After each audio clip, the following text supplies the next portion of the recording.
আসসালামু আলাইকুম ওয়া রাহমাতুল্লাহি ওয়া বারাকাতুহু। সম্মানিত হাজিরিন, আজকে আপনাদের সকলকে আন্তরিক মুবারকবাদ শুভেচ্ছা জানিয়ে প্রশ্ন পর্বে চলে এসেছি। আজকের প্রশ্ন পর্ব ১, মহিলাদের ভ্রু ফেলাক করা কি জায়েজ? ২, স্ত্রী তার স্বামীকে নামাজে জন্য কি বলতে পারবে? ৩, দুশ্চিন্তা থেকে মুক্তির আমল। ৩, ৪, আজানের সময় মাথায় কাপড় দেওয়া মহিলাদের জন্য কতটুকু জরুরি? ৪, বাবা-মার উপর সন্তানের হক কতটুকু? মহিলাদের নখে নেইল পালিশ ব্যবহার করতে কি পারবে? এটা কি জায়েজ? এই প্রশ্নগুলি আজকে এসেছে।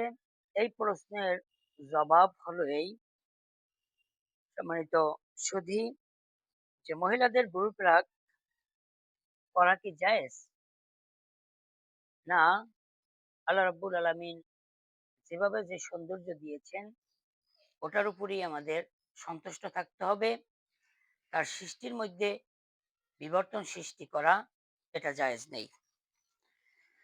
২, স্ত্রী তার স্বামীকে নামাজের জন্য কিছু বলতে পারবে কিনা? হ্যাঁ, স্বামী যদি নামাজ না পড়ে তাকে উপদেশ, নসিহত, পরামর্শ, অনুরোধ, অনুনয় বিনয় করতে পারবে। যত তার যতটুকু সম্ভব তাকে কৌশল করে হোক, বুঝিয়ে হোক, ওয়াজ নসিহত করে হোক, তাকে নামাজের ব্যাপারে উৎসাহিত করবে। কিন্তু স্বামীর এ যদি তার কথা না মানে, তাহলে স্বামীকে সে বিভিন্ন পর্যায়ে উপদেশের মাধ্যমে নামাজের দিকে আগ্রহশীল করতে হবে, করতে পারবে, অ্যাম বলতে পারবে।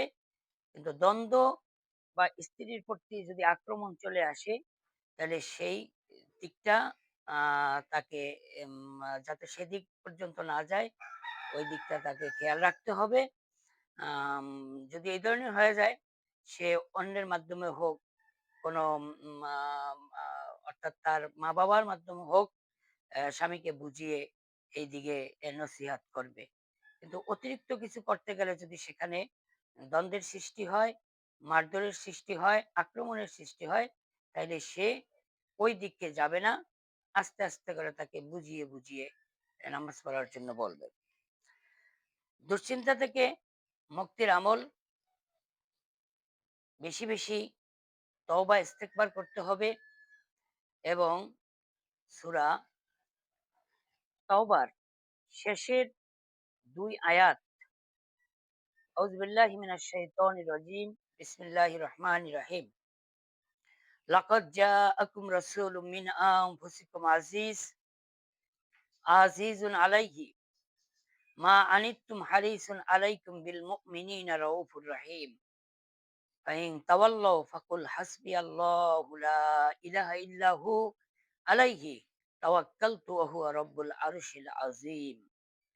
এই সূরা তাওবার শেষের ২ আয়াত নামাজের পরে, ফরজ নামাজের পর ৭ বার করে পড়লে আল্লাহ রাব্বুল আলামিন তাকে এই যাবতীয় দুশ্চিন্তা, দুর্ভাবনা, কঠিন মুসিবাত, সিহর, জাদু, বান, টোনা, শত্রু অনিষ্ট থেকে আল্লাহ রাব্বুল আলামিন তাকে হেফাজত করবেন। রিজিকের দরজা আল্লাহ প্রশস্ত করে দিবেন। আর ৫ ওয়াক্ত নামাজের পর যদি পড়া সম্ভব না হয়, অন্ততপক্ষে ফজরের নামাজের পর ৭ বার এবং এশারের নামাজের পরে ৭ বার, এই ৭ বার এই সূরা তওবার শেষের ২ আয়াতটি পড়ার অভ্যাস করবে। আগে পরে দুরূদ শরীফ পড়ে নিবে ৩ বার অথবা ৭ বার অথবা ১১ বার। আজানের সময় মাথায় কাপড় দেয়া মহিলাদের জন্য কতটুকু জরুরি? আজানের সময় কাপড় দেওয়া অর্থাৎ মহিলাদের পর্দা করা তো তাদের এটা দায়মি ফরজ।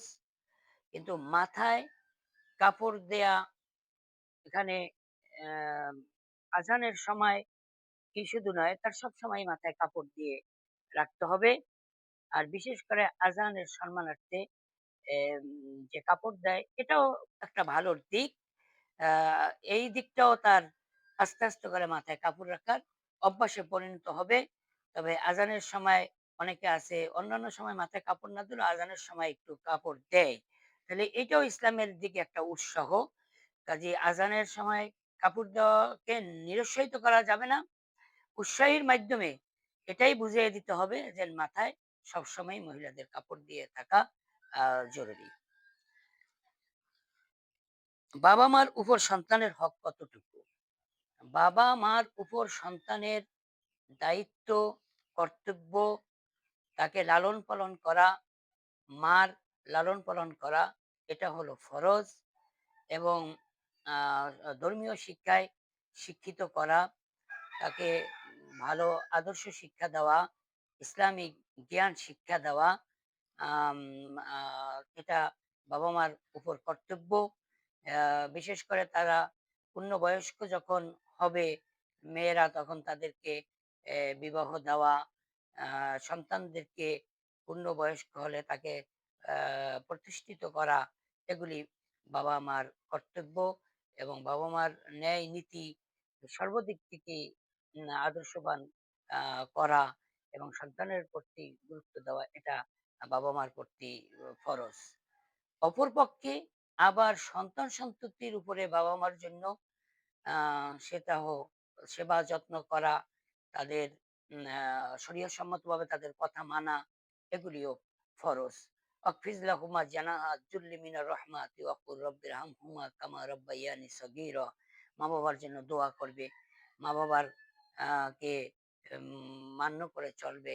তাদের অনুগত হয়ে চলবে শরিয়তসম্মতভাবে এবং সেবা শুশ্রূষা করবে। জিরকি দিয়ে কথা বলতে পারবে না। তাদের মনে কষ্ট দেওয়া যাবে না। ওয়ালা তানহারহুমা ওয়া কুল লাহুমা কওলান কারীমা। মোলায়েম মধুর ভাষায় তাদের সাথে কথা বলতে হবে। এগুলি ফরজ। মা-বাবার মনে কষ্ট দেওয়া যাবে না। হাদিস শরীফে আছে, কেউ যদি মা-বাবার মনে কষ্ট দেয় তাহলে সেটা হারাম। আ তাদের হক আছে। ভালো বিনয়ী হতে হবে।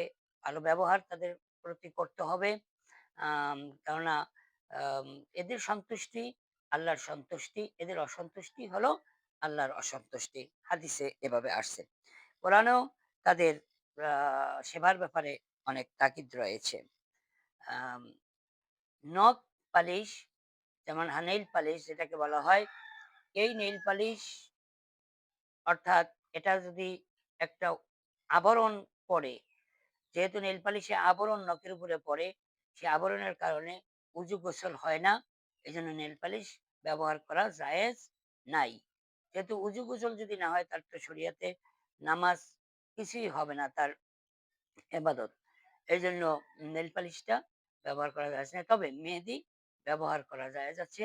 মেহেদির রংটা সম্পূর্ণ নখের সাথে মিশে যায় এবং এটায় কোনো ভিন্ন আবরণ সৃষ্টি হয় না।